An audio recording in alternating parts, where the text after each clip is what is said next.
right, we're going to do a quick garden update this morning. Well, it's kind of early, but just kind of give you an update how things are looking. Here, got our pepper patch, and everything is going good. I've actually got a volunteer potato coming up in the corner of my pepper patch. I've got yellow squash. I think these are the crookneck variety. And then of course I've got my cucumbers coming up next to my trellis, and more radishes. Carrots are coming along nicely. Kind of give you an idea of the growth. Can't wait to get these guys. They are so good fresh out of the ground, and right into the oven for roasting. Potatoes, these were my early potatoes. I planted these at the end of February, and they are just doing great.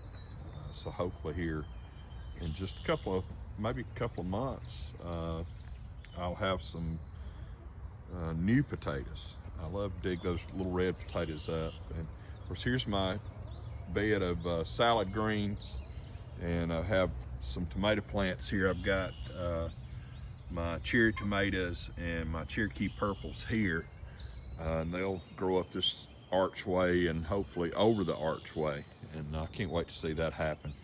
But of course, my blueberry and blackberry bushes that are propagated. These beds here, I've got flowers planted.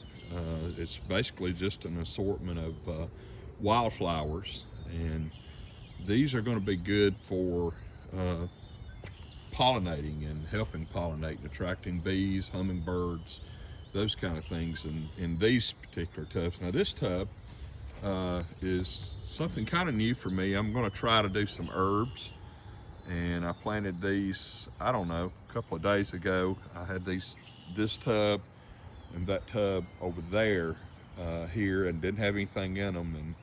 And you know, I'm just the kind of guy, if I've got a pot or a tub or something laying around, I feel like they need to have something in them. But I've got, I think, oregano, some sage, some parsley, and cilantro planted there. So I can't wait to see what those will do, and hopefully they'll do good. And I'm going to dry some of them and put them up and use them, hopefully. And of course, strawberries, a couple of varieties of onions, a red onion, and then some type of sweet onion. I can't remember the name right off the top of my head. And then my row of baby spinach. That stuff has been so good in salads. I've eaten a good bit of that over the last couple of weeks. And then my snap peas are really taking off, and they are something interesting I didn't know about peas. You don't have to add nitrogen. They produce their own nitrogen. So if you're planting peas, don't worry so much about the nitrogen. And in my cabbage patch, I've got red cabbage there on the far right, and then this is just your standard cabbage over here. So I'm going to have plenty of cabbage to go around. And then of course over here, some more of my brassica stuff, my broccoli, kale. Kale is just, I'm so glad I planted this. It's the first year I planted it. It's easy to grow, very cold tolerant, so you can plant it early, and it is just absolutely fantastic in salad, mixed with some other greens. And I've kind of grown to like the vinaigrette type dressings with that. And then of course radishes. I've told you before, why do I do so many radishes? Some people say, gosh, radishes just everywhere. Well, if you notice in my beds, I don't have fire ants. So, and I would be willing to bet if you have a raised bed, you've got fire ants somewhere. I don't have any because I have radishes. So anyway, that's the deal with radishes. And then back here, not anything showing up yet, but all this pot and this pot will all be dill. I'll have plenty of dill for my pickles later. And of course back here I've got another summer squash. This is the straight neck squash variety. And over here I have some zucchini. Now I've got to stake this one. Notice this one has a stake.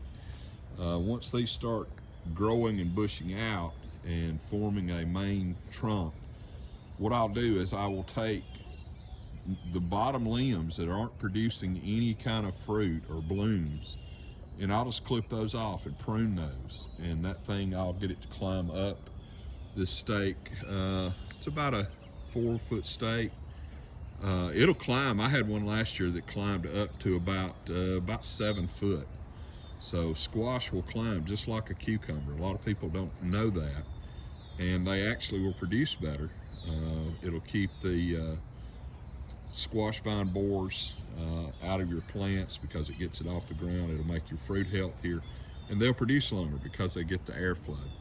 And then of course back here, still not up. Well, I've got a few sprouts. I'll take that back. You can see a few little sprouts. This is a variety of sunflower that I bought. They will actually produce a real dark purplish blue looking sunflower. So I always plant those and have those around for the finches.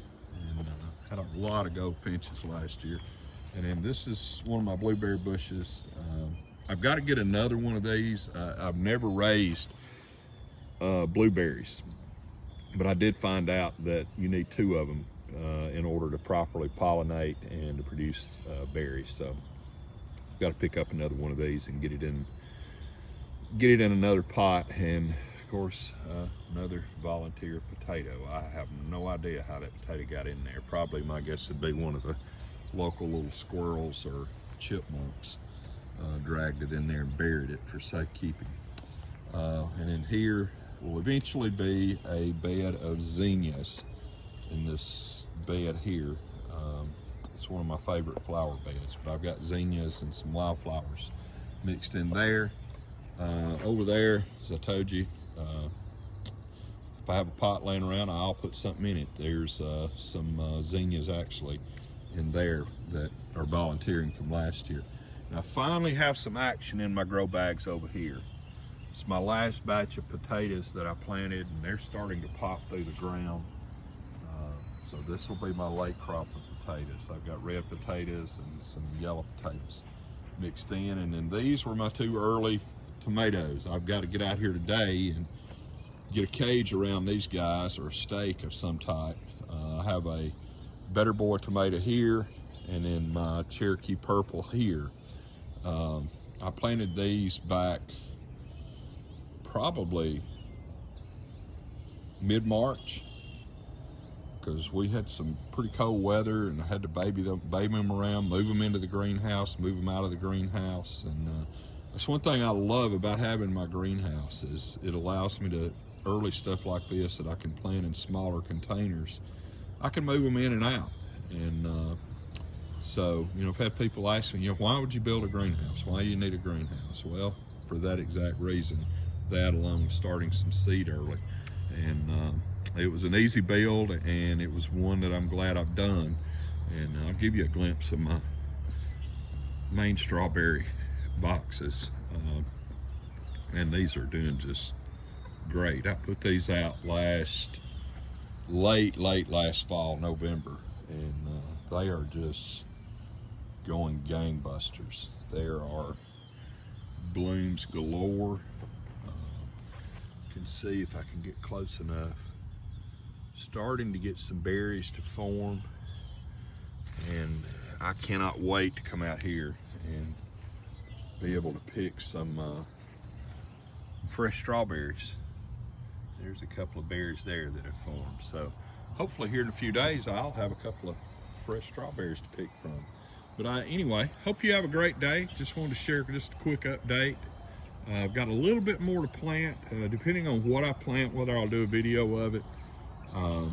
But just wanted to update you and kind of give you a glimpse of what I've got going on here, and where my garden is at as far as growth and just some plants. But anyway, have a great day, and let's get to gardening.